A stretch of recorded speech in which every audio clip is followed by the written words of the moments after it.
Update 3. I thought we'd hash this out, but he wasn't done. He talked about how my decision not to pay for all the kids is driving a wedge between the siblings, and how I need to be more considerate of the family dynamic. I told him, I'm not hurting anyone, I'm taking care of my kids. They're not the ones struggling here. He wouldn't drop it. Going on about how everyone in the family thinks I'm unfair, and how it's only a matter of time before the kids pick up on it and resent each other.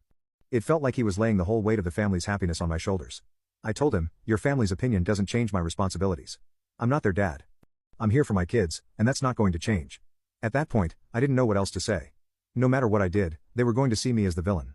That night, I sat there trying to figure out how it had come to this. All I wanted was to take care of my kids and give them good experiences, and I was being painted as some cold-hearted guy who didn't care about family unity. They couldn't see the line between what's fair and what's not. I vented to a couple of close friends about it. They couldn't believe the pressure Abo's family was putting on me. One friend joked that if they were so worried about the kids missing out, they could pitch in and fund the trip themselves.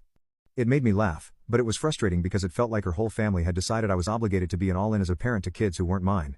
Just to keep the peace with people who didn't respect my boundaries. The whole thing left a bad taste in my mouth.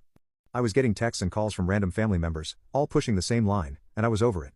It felt like they'd built up this idea that I owed them something, and they weren't going to drop it until I caved. By the end of that week, I realized reasoning with them was pointless. They weren't looking for an explanation. They wanted me to fall in line. I told myself I wasn't going to let them wear me down.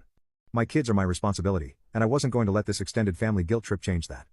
It's crazy that all this started from me trying to pay for my kids' school trip, but it turned into a battle over who's doing enough for the whole family.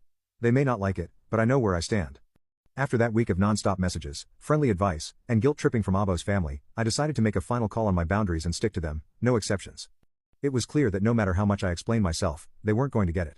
They were laser-focused on this one big happy family idea, and I was the guy standing in the way by refusing to pay for every kid they added to their home. First, I talked to my twins about the upcoming trip. I wanted to ensure they were still excited and didn't feel awkward about it because, after all the drama, I didn't want them to feel guilty.